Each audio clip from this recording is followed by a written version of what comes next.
सीधे पैसा देने का काम किया और आज खुशहाली से जाकर के सम्मान पूर्वक बुजुर्ग अपने खाते से जाके पैसा निकाल के और अपने नाती के लिए, अपने घर के लिए, अपने शौक से कोई भी चीज ला सकता है। आज महिलाओं को जो सम्मान मिला है, आज 2017 के पहले उत्तर प्रदेश की स्थिति सोचिएगा। 2017 के पहले जिस तरीके से महिलाओं के ऊपर अत्याचार होता था, जिस तरीके से महिलाएं असुरक्षित होती थी, जिस तरीके से व्यवसायी असुरक्षित होते थे, आज 2017 में जब सरकार बनी उत्तर प्रदेश में और 2014 में जब सरकार बनी देश में, उसके बाद किसी माई के लाल में दम नहीं है कि हमारे किसी बहन के साथ खिलवाड़ कर दे, किसी माई के लाल में दम नहीं है किसी व्यवसायी के साथ अत्याचार हो जाए। एक गलती करने का भी प्रयास कोई करता है तो इलाहाबाद से लेकर के और मऊ तक की घटना को आपको सीखना चाहिए। साथियों, आपने देखा होगा जो आताताई था उसको कहां पहुंचाने का काम किया गया है। बाबा का बुलडोजर हमेशा तैयार रहता है, तेल फुल रहता है। सही है गलत? बाबा का बुलडोजर तेल फुल करा के खड़ा रहता है, जब हो सेल्फ मार के स्टार्ट कर लो। साथियों, मैं आपके बीच में नेता बनकर के कभी राजनीति नहीं करता हूं, आपके बीच में बेटा बनकर के राजनीति किया हूं और जीवन भर करता रहूंगा। हमेशा आप सबके सुख दुख में कंधे से कंधा मिला के खड़ा रहा हूं और ये हमारा क्षेत्र है, हमारा घर है, हमारा बचपन यहाँ बीता है और प्रत्येक एक एक गांव से मेरा इस तरीके का जुड़ाव है कि कोई ऐसा घर नहीं है जहां हम खाना बनवा के खा नहीं सकते हैं। इसलिए शिवसरा हो या अगल बगल के जितने भी गांव हैं, ये हमारे पारिवारिक सदस्य की तरह है। हमारे परिवार के लोगों ने, हम लोगों ने अपना जीवन यहाँ बिताया है और यहाँ के लोगों ने भरपूर प्यार और आशीर्वाद दिया है। मेरे चुनाव में जब मैं चुनाव लड़ रहा था तो मुझे मालूम है कि इस पूरे क्षेत्र ने न किसी ने जाति देखा, न किसी ने धर्म देखा, पूरे क्षेत्र ने अपना बेटा मान करके चुनाव लड़ाया और चुनाव जिताया।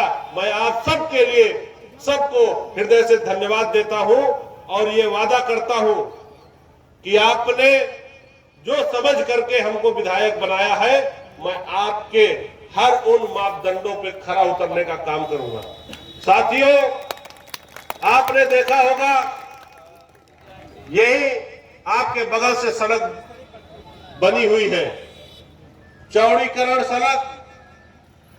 15-20 सालों से हम लोग देखते थे खाली चकत्ती जुड़ात रहा कि ना जुड़ात रहा, ही बताओ। खाली चकत्ती जुड़ात रहा, लेकिन इतनी चौड़ी सड़क बनेगी इस क्षेत्र में किसी ने कल्पना नहीं किया था। और अभी ये शुरुआत है। प्रसन्नता तो हमको इस बात की होती है, नीयत साफ होनी चाहिए राजनीति में। अगर आपकी नीयत साफ है तो आपको आगे बढ़ने से कोई माई का लाल रोक नहीं सकता है। और अगर राजनीति में नीयत देखी जाए तो मैं धन्यवाद दूंगा भाई अजय शर्मा जी को कि इन्होंने बिना भेदभाव किए नीयत के साथ राजनीति कर रहे हैं। इनको भी जीवन में आगे बढ़ने से कोई माई का लाल रोक नहीं सकता है, क्योंकि जब आपका विचार सही होगा, आपका आचार सही होगा और आपकी नीयत साफ होगी तो कोई ऊपर वाला भी आपकी मदद करेगा।